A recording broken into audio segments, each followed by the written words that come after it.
আপনারা জানেন যে কোরআনের প্রথম আয়াত নাজিল হয়েছে মসজিদুল হারাম থেকে 10 কিলোমিটার উত্তর পূর্ব দিকে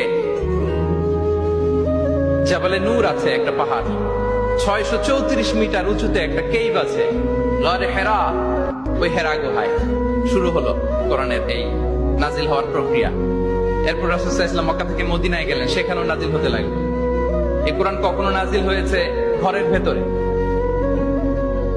কোরআন কখনো নাজিল হয়েছে বাজারে, কোরআন কখনো নাজিল হয়েছে সফরে, এই কোরআন কখনো নাজিল হয়েছে যুদ্ধের ময়দানে,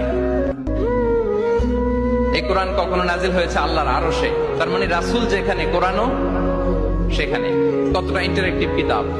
রাসূল সাল্লাল্লাহু আলাইহি ওয়াসাল্লাম তার জীবনে, তার পরিবারে, তার সমাজে, রাষ্ট্র পরিচালনায় যেখানেই তিনি সংকটের মুখোমুখি হয়েছেন, ঠিক তখনই সমাধান নিয়ে হাজির হয়েছে কোরআন। এজন্য এটা হচ্ছে the most interactive and relevant book to human being, সবচাইতে প্রাসঙ্গিক, জীবন ঘনিষ্ঠ একটা কিতাব। এবং এই কোরআনকে আল্লাহ তাআলা লাইট বলেছেন, আলো।